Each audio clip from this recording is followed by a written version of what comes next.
Le gouvernement du Niger ne veut pas la foutaise. Oui, pas de foutaise. Pas de foutaise, je répète encore. Le gouvernement est clair, pas de foutaise. Les gens qui ont mis dans leur tête que on va toujours mettre des pays africains en difficulté, créer des situations de pénurie. Ça se passe comment, je vous explique les amis. Vous avez des gens qui ont beaucoup d'argent. Et pour créer des pénuries dans un pays, qu'est-ce qu'ils font? Ils partent, ils achètent des produits de première nécessité, en quantité. Ils stockent dans un warehouse, de stock in a warehouse. Et au marché, il y a la demande, parce que la loi du marché, c'est l'offre et la demande. Donc, quand il y a une forte demande et que l'offre ne suit pas, ça crée la panique et les prix flambent. Et là, c'est un problème réel. Les gens peuvent se révolter en disant que le riz qu'on achetait à 100 francs, pourquoi c'est à 500 aujourd'hui? Parce que certaines personnes ont créé cette situation de pénurie. Et le gouvernement du Niger a bien compris cela. Oh oui. Hello there, bonjour, bonsoir, bon après-midi les amis. Bienvenue sur votre plateforme. Ici, nous sommes guidés par la vérité. Ici, nous sommes guidés par la lutte pour la libération de l'Afrique. Nous sommes guidés par la souveraineté africaine. D'où que vous soyez, mettez ça dans votre tête.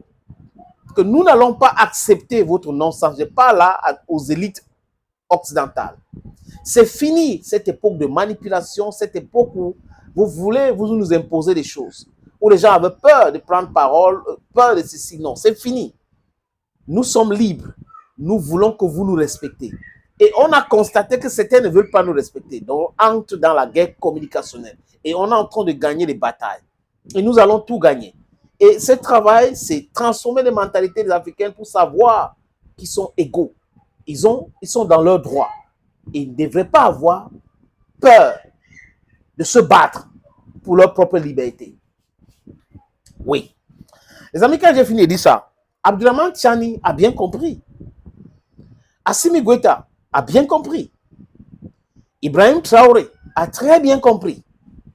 C'est pour cette raison que l'année dernière, quand il y a eu ce changement paisible, vraiment voulu par le peuple du Niger, où on a enlevé un monsieur qui était très dangereux pour le Niger et l'Afrique, j'ai nommé Bazoum, et pour changer les choses dans ce pays, on a vu Sylvain Itet, l'ambassadeur de la France, qui s'est entêté, qui voulait dire que non, je ne vous reconnais pas, comme si on lui demandait de reconnaître quelqu'un. La France est forte, la France contrôle tout. Emmanuel Macron avait même organisé une réunion de conseil de sécurité de la France pour parler du Niger. Une idiotie à nul autre pareil. Donc les gens se mettent en Occident et considèrent qu'ils ont leur territoire en Afrique et ils peuvent imposer tout. Ils peuvent aller jusqu'au point de demander à la CEDEAO, d'aller intervenir dans un pays souverain, juste parce que les enfants de ce pays ont vu leur pays en difficulté et se disent non, on ne peut plus continuer comme ça. Ce monsieur, on lui met out. Un monsieur qui insulte l'armée, un monsieur qui libère les terreaux, un monsieur qui refuse de collaborer avec les autres pays pour mettre un thème à la souffrance. Vous pensez que Bazoum était quelqu'un de bien? Non, il était très nocif et dangereux. À chaque fois que vous avez un Africain soutenir l'intérêt de l'Occident, sachez que celui-là est très, très dangereux. À chaque fois que vous voyez l'Occident encensé, féliciter un dirigeant africain, sachez que c'est celui-là qu'il faut combattre. Parce que celui-là est en train de protéger leur intérêt. Et là, ça ne peut pas être en concordance avec nos intérêts. Donc, à l'époque, quand le Niger subissait l'embargo vraiment cruel, terrible, le Burkina Faso, le Mali les avait envoyés les denrées de première nécessité. Donc aujourd'hui, l'Occident collectif, à travers certains hommes d'affaires véreux, qu'il faut arrêter et mettre en prison, les amis, les juger et mettre en prison, veut créer une situation de tension, parce que si les gens ne peuvent pas manger à leur faim, si les choses qui coûtaient moins cher ou les choses basiques que tout le monde peut manger commencent à être trop chères, ça crée la tension. C'est comme ça qu'on a enlevé Al-Sisi, Al-Sisi a enlevé l'ancien président égyptien au pouvoir, parce qu'il y avait un problème de carburant. Donc, le CNSP a bien compris, Abdourahmane Tchani a bien compris, et ils ont sorti un communiqué. Et c'est interdit, les amis. Écoutez-moi très bien. Interdit formellement de vendre du riz et des céréales ailleurs. Interdit. Sauf au Burkina Faso et au Niger.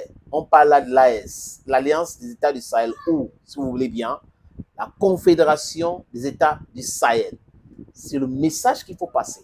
Et c'est un message clair, limpide, correct, vraiment sur toute la ligne. Vous nous respectez, on vous respecte. Mais on sait que le mal persiste. C'est pour cette raison que nous devons faire des calculs, stopper l'hémorragie et dire à ce gens-là qu'on a aussi trop d'avance dans la réflexion. C'est ce que je viens de vous expliquer. C'est comme ça qu'ils procèdent.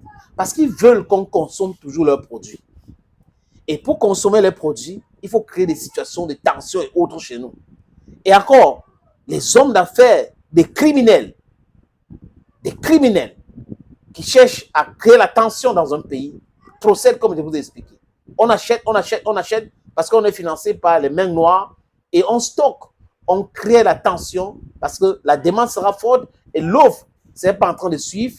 Et là, ça flambe. Les prix vont flamber et ils ne vont pas sortir le truc et la tension va gagner le pays. Mais là, vous avez pris le caillou, vous avez ramassé un caillou et l'oiseau de Dieu vous a vu. I don't understand, no? Thank you, friends, and bye-bye for now.